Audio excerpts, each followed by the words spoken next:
नमस्कार दोस्तों, मेरा नाम है सोनू सिंह और आप देख रहे हैं सोनू सिंह पीपीटी वाले। आज की इस वीडियो में हम डिस्कस करने वाले हैं मटेरियल्स मैनेजमेंट के बारे में। तो इस पूरी वीडियो में हम देखेंगे क्या होता है मटेरियल किसी भी ऑर्गेनाइजेशन में और कैसे उसको मैनेज किया जा सकता है। इस पूरी वीडियो में हम इसका मीनिंग डिस्कस करेंगे, क्या इंपॉर्टेंस होता है मटेरियल्स मैनेजमेंट का और क्या इसके ऑब्जेक्टिव्स हो सकते हैं। तो लास्ट तक देखना आप इस वीडियो को ताकि आप इस टॉपिक को अच्छे से समझ पाओ। स्टार्ट करते हैं एक एग्जांपल के साथ, ठीक है, ताकि आपको क्लियर हो जाए कि मटेरियल क्या होता है एक्चुअल में किसी भी कंपनी में।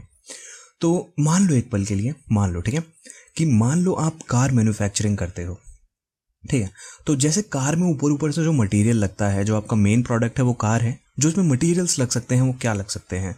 इसमें जो मेन मटेरियल लगते हैं जो ऊपर ऊपर से दिखते हैं वो ये होते हैं steel, rubber, plastic and aluminium. ये चार मटेरियल्स मेन होते हैं जो किसी भी कार में दिखते ही दिखते हैं, ठीक है।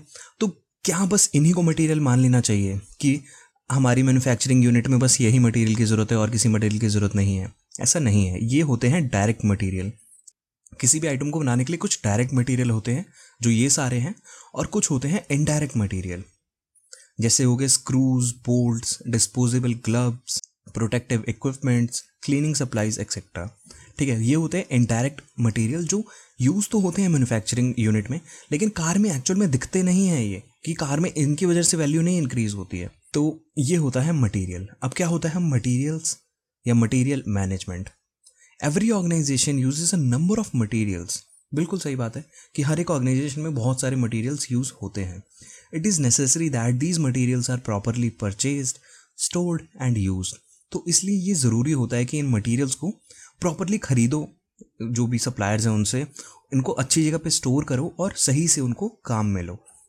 Any avoidable amount spent on materials or any loss due to wastage of materials increases the cost of production।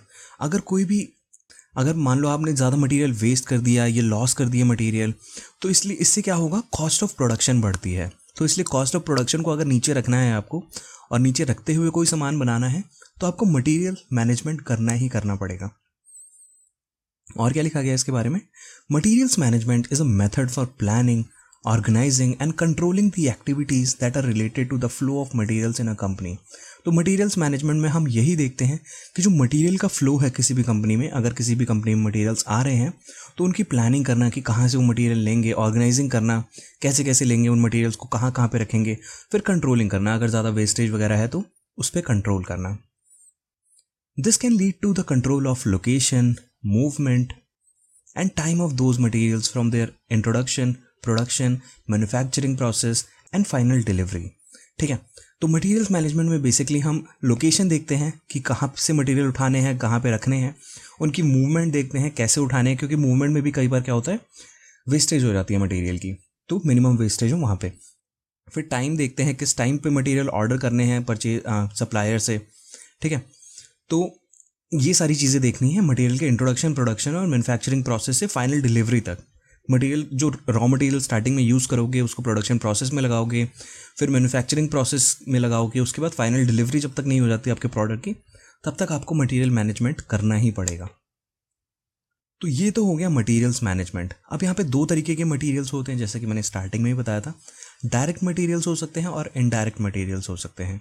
Direct materials वो टेंजिबल आइटम्स होते हैं या इंग्रेडिएंट्स होते हैं जो फिजिकली इंक्लूडेड होते हैं प्रोडक्ट में, ठीक है, और वो ईजिली आइडेंटिफाई किए जा सकते हैं किसी भी प्रोडक्ट को देखने के बाद, जैसे कि मैंने कार वाला एग्जांपल लिया था।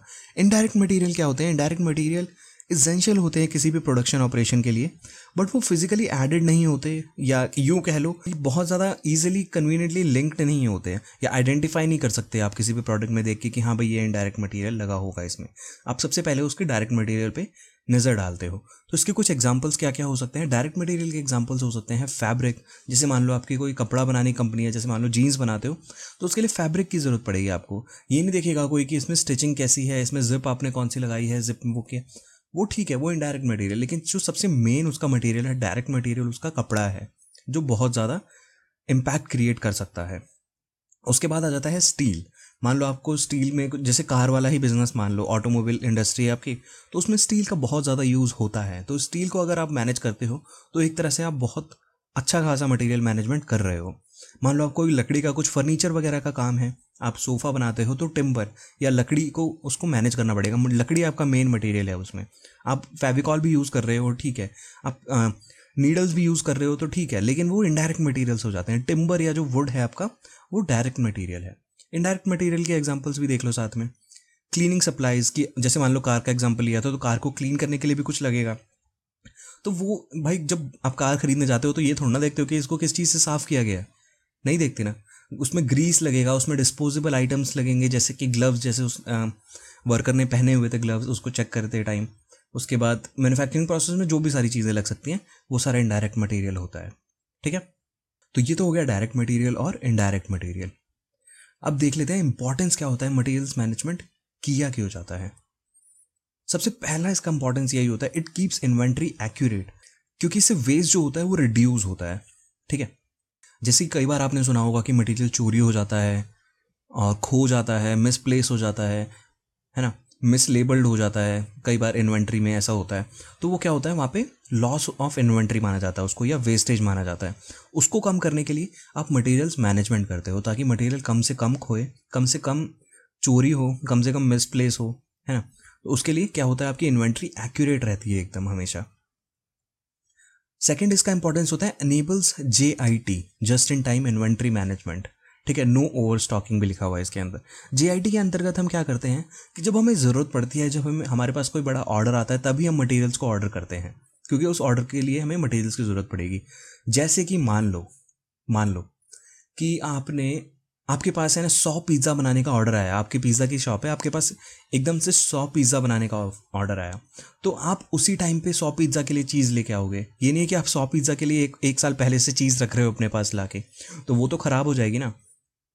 तो इसलिए 100 पिज़्ज़ा का जब ऑर्डर आया, उसके बाद आप चीज़ लेने जाओगे। चीज़ क्या है, आपका मटीरियल है, ये मान लो, ठीक है। तो जब ऑर्डर आए तभी आप मटीरियल्स को लेके आओ, या उसके हिसाब से ही आप मटीरियल्स को ऑर्डर करो, ताकि ओवर स्टॉकिंग ना हो। पहले से लाके रखने का कोई फ़ायदा नहीं होता है। थर्ड इसका इंपॉर्टेंस होता है इंक्रीजेज प्रोडक्टिविटी।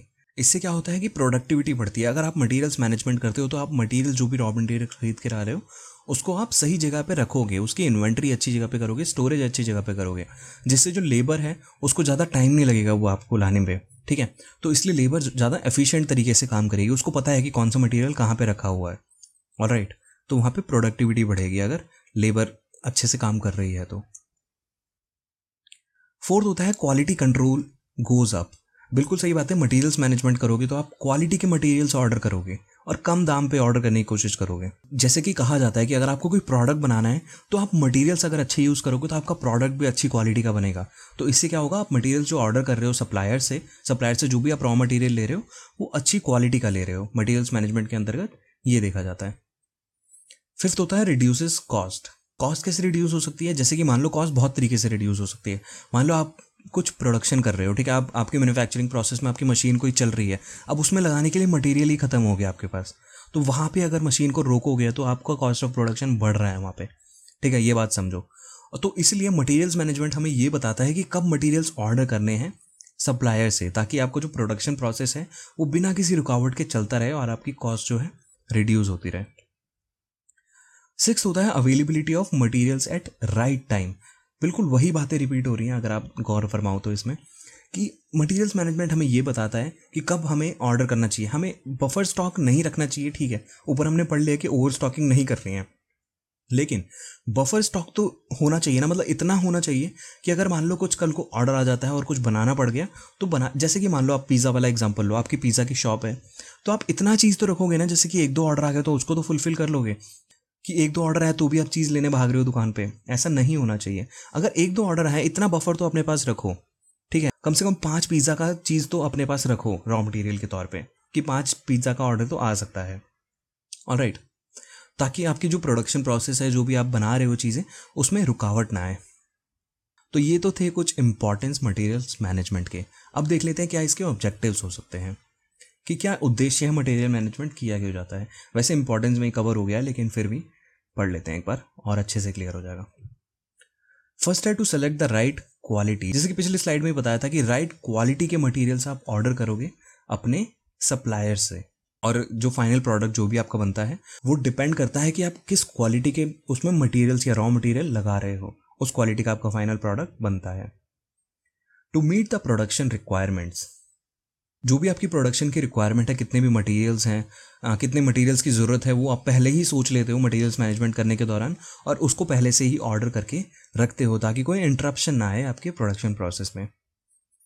थर्ड होता है परचेजिंग एट रीजनेबल प्राइस। अब ऐसा नहीं है कि आप बहुत हाई क्वालिटी मटेरियल, मैंने बोला कि ऑर्डर करना है आपको सप्लायर से कि रॉ मटेरियल आपके भाई हाई क्वालिटी होना चाहिए, तो इसका मतलब ये नहीं है कि आप प्राइस मुंह मांगा प्राइस दे दोगे उनको, अपने भाई सब लॉस में जा रहे हो लेकिन आप मटेरियल बहुत अच्छा लगा रहे हो। ऐसा नहीं है, आपको लोएस्ट प्राइस देखना है। हमारे पास सप्लायर बहुत ज़्यादा हैं यहाँ पे, और उनमें से हाईएस्ट क्वालिटी देखनी है और लोएस्ट प्राइस देखना है कि कब सबसे कम प्राइस किसका है और हाईएस्ट क्वालिटी किसकी है, वहाँ से ऑर्डर करना है आपको। ठीक है, तो मटेरियल्स मैनेजमेंट हमें ये भी बताता है। सिलेक्शन ऑफ सप्लायर्स, जैसे कि मैंने बताया था कि हमारे पास सप्लायर्स बहुत सारे होते हैं, तो इसलिए हमें कम से कम 2 या 3 सप्लायर से हम बातचीत बना के रखनी पड़ती है। ठीक है, कि मान लो एक सप्लायर ने हमें सामान देने से मना कर दिया, तो दूसरे सप्लायर से हम सामान ले पाएँ। रॉ मटेरियल की बात हो रही है यहाँ पे।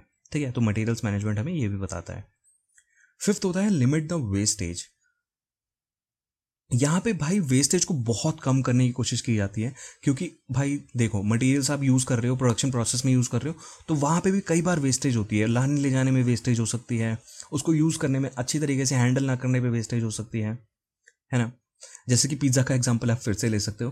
पिज़्ज़ा बना रहे हो भाई, इस चीज़ कहीं पे भी फेंक दिया इधर उधर, चूहे खा रहे हैं चीज़ को, वो तो वेस्टेज है ना एक तरीके से। तो अच्छी जगह पे ना रखो तो उससे वेस्टेज होते हैं। अब चीज़ ग्रेट कर रहे हो, चीज़ नीचे गिरा रहे हो सारी, तो वो वेस्टेज है। हर तरीके से वेस्टेज हो सकती है। तो मटेरियल मैनेजमेंट हमें वेस्टेज कम करने पर जोर देता है, ताकि जो एम्प्लॉयज़ हैं वो अच्छे से ट्रेंड हो उस मटेरियल को यूज़ करने के लिए, और अच्छे से वो हैंडल कर पाएँ उस मटेरियल को। सिक्स्थ होता है फोरकास्टिंग।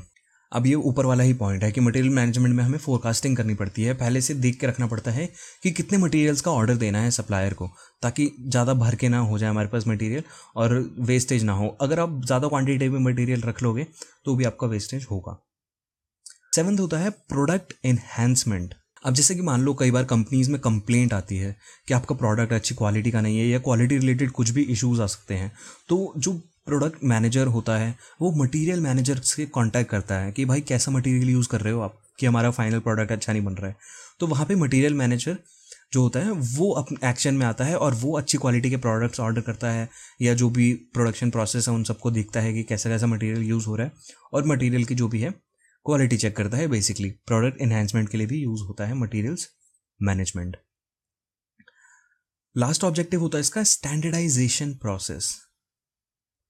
मटेरियल्स मैनेजमेंट एक स्टैंडर्डाइज प्रोसेस बना देता है कि हाँ भाई, जैसे कि मान लो चेक बॉक्स बना देता है कि हाँ भाई इतने स्टैंडर्ड का तो होना ही चाहिए हमारा मटेरियल, या इतनी क्वालिटी का तो होना ही चाहिए। ठीक है, स्टैंडर्डाइजेशन ऑफ क्वालिटी बोल सकते हो इसे आप। तो एक स्टैंडर्ड बना देता है बेसिकली, ये कह सकते हो कि इस स्टैंडर्ड का हमें मटेरियल्स ऑर्डर करना ही करना है, या स्टैंडर्ड का मटेरियल हमें यूज़ करना ही करना है अपने प्रोडक्शन प्रोसेस में, ताकि आपका फाइनल प्रोडक्ट जो है अच्छा बने, अच्छी क्वालिटी का बने, और आपके कस्टमर्स खुश रहें आपके प्रोडक्ट को यूज़ करके। तो यही था इस वीडियो में। आई होप आपको ये टॉपिक अच्छे से समझ में आया होगा कि क्या होता है मटेरियल्स मैनेजमेंट, क्या इसका इंपॉर्टेंस होता है, क्या इसके ऑब्जेक्टिव्स होते हैं, और एग्जाम में बहुत बार पूछा जाता है। मैंने लास्ट ईयर के एग्जाम पेपर्स डाउनलोड किए थे कुछ कोर्सेज़ के, कई बार देखा जाता है ये क्वेश्चन, और कुछ नहीं है इस क्वेश्चन में। ठीक है, तो अगर कोई भी डाउट है, कोई भी दिक्कत है, कोई भी परेशानी है, तो नीचे कमेंट सेक्शन में लिखना ना भूले। और पसंद आई तो प्लीज़ लाइक कर देना वीडियो, बिना लाइक किए मत जाना। लाइक करते हो तो मोटिवेशन आता है, और कमेंट करते हो तो पता चलता है कि क्या इंप्रूव कर सकते हैं इस वीडियो के अंदर। ठीक है, और अगर मेरी आवाज़ पहली बार सुन रहे हो, ये चैनल पहली बार देख रहे हो, तो प्लीज़ वो सब्सक्राइब बटन दबा देना, सब्सक्राइब कर देना चैनल को। पढ़ाई के चैनल है, थोड़ा सा सपोर्ट तो कर ही सकते हो आप।